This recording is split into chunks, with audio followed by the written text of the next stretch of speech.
Hello दोस्तों, मैं हूं कौशल्या महेश्वरी।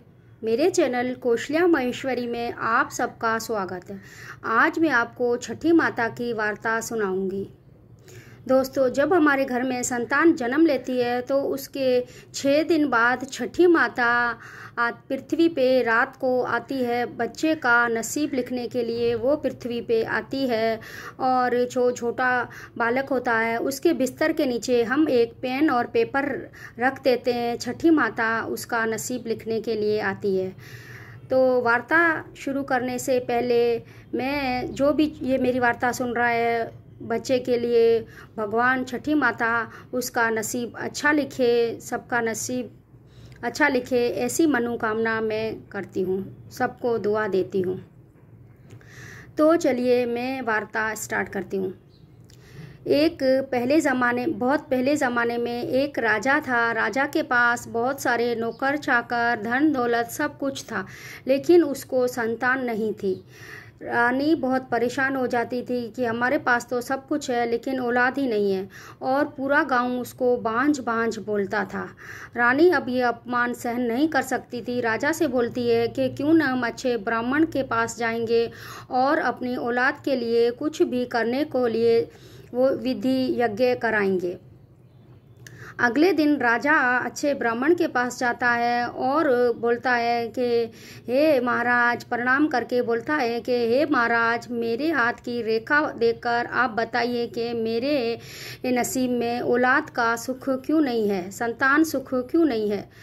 तो महाराज बोलता है कि उसको, जो ब्राह्मण जो होता है वो बोलता है कि राजा, आप महान हैं, लेकिन छठी माता जो है वो आपके हाथ में जो संतान की रेखा है वो नहीं लिखी है, तो मैं कुछ नहीं कर सकता। तो राजा बोलता है कि कुछ तो उपाय होगा।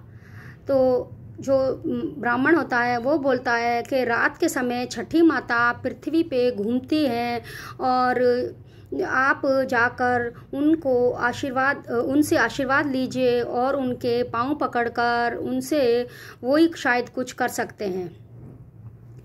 राजा और रानी दोनों ब्राह्मण के कहने पर पूरी रात जागरण करके सच्चे मन से छठी माता को याद करते हैं। जब दोपहर रात जाती है तब छठी माता एक बुढ़िया के रूप में आकर राजा को दर्शन देती है कि बालक, तुझे क्या दुख है, तू इतनी रात को जागरण कर रहा है। तो राजा बोलता है कि हे माँ, मेरे पास सब कुछ है, धन दौलत नौकर चाकर, लेकिन छठी माता ने मेरे नसीब में संतान सुख नहीं लिखा है। पूरा गांव हमें बांझ बांझ कहता है। तो छठी माता कहती है, जो छठी माता के अंक लिखे हुए थे उसको तो मैं बदल नहीं सकती, लेकिन मैं तुम्हें औलाद संतान तो तुम्हारी होगी, केवल वो मेरी ही अमानत रहेगी। केवल 8 वर्ष की आयु तक वो रहेगी, क्योंकि जो गांव में तुम्हें लोग बांझ बोलते हैं वो बांझ नहीं बोल सकेंगे अब। उसके लिए मैं तुझे संतान सुख देती हूँ। रानी बोलती है, कृपा करके छठी माता, कैसे भी हो, हमारी कोख से अगर बालक जन्म लेगा तो कोई हमें बांझ नहीं बोलेगा। 8 वर्ष के बाद हम आपको आपकी अमानत लौटा देंगे। ठीक वैसा ही होता है। उसी रात से फिर जो रानी जो होती है उसको पूरे 9 महीने बाद एक सुंदर पुत्र को जन्म देती है और पूरे गांव में खुशी का माहौल हो जाता है और राजा बहुत खुश हो जाता है कि राजा के घर रानी ने एक पुत्र को जन्म दिया है। पूरा गांव खुश हो जाता है और जैसे कि वो राजा का बेटा होता है तो वो बहुत राज दुलार से पलता है, बहुत ही सुंदर बालक होता है। तो लेकिन रानी को अंदर ही अंदर मन में एक चिंता खाई जाती है कि जब ये 8 वर्ष का होगा तब तो छठी माता उसको वापस, इसका समय पूरा हो जाएगा। राजा रानी सोचते हैं क्यों ना हम इसका विवाह भी करवा लें। फिर उनके मन में ख्याल आता, रानी बोलती है कि विवाह करवाएंगे तो जो छोटी कन्या है वो बेचारी विधवा हो जाएगी, क्योंकि हमारे बेटे की आयु तो केवल 8 वर्ष ही है। लेकिन फिर वो विवाह करवा देते हैं तो विवाह जब वो बालक पूरे 8 वर्ष का हो जाता है तो उसका विवाह करवा देते हैं। विवाह करवा 4 फेरे जब ख़त्म होते हैं, रात के समय छठी माता वापस पृथ्वी पे आती है और राजा से बोलती है कि मैं अपनी अमानत वापस लेने आई हूँ। मैंने केवल 8 वर्ष तक ही आपके बेटे की आयु का बोला था, मुझे अभी ये आपका बेटा वापस लेना पड़ेगा।